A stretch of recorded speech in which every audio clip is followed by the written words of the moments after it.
Hi, I'm Gwen Miller, author of Safe Movement for All Spines, a guide to spinal anatomy and how to work with 21 spine and hip conditions.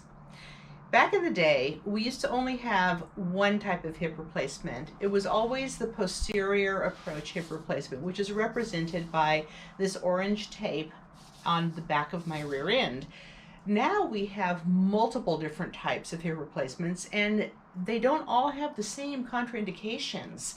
So I thought I would put together a little lesson, which I call Simple Hacks for Hip Replacements.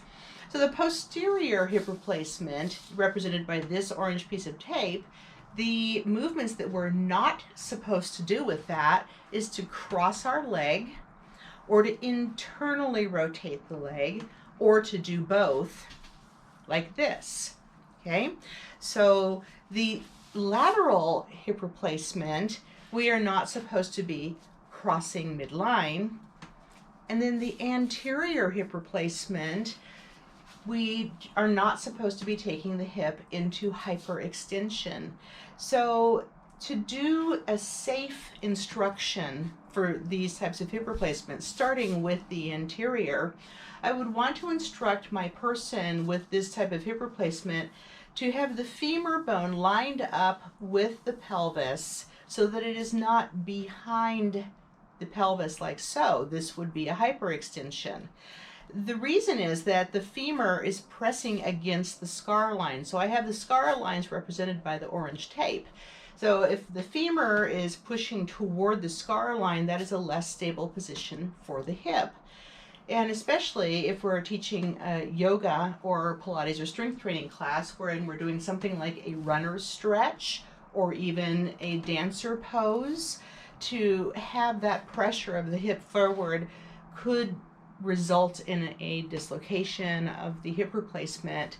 The lateral one, same idea. If we cross midline, you can see how the femur bone is pushing out against the incision line. And then the familiar posterior approach.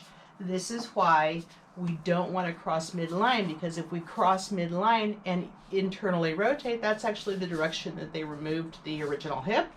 And so the scar line is here and the femur is pressing against the scar line. So the this position, right, external rotation and abduction or taking the leg away, is safe for all three. So I hope that helps you to understand and make some decisions about what yoga poses, Pilates exercises, stretches, and movements we may need to be more cautious with for people who've had the different types of hip replacements. For more information on these types of tips, you can join me in my new course, Foundations, a self-paced course that is available for online study for personal trainers, Pilates and yoga instructors, for 19 continuing education units on my website, courses.gwenmillerstudio.com. And make sure to sign up and subscribe for my YouTube channel for more tips like this. See you soon.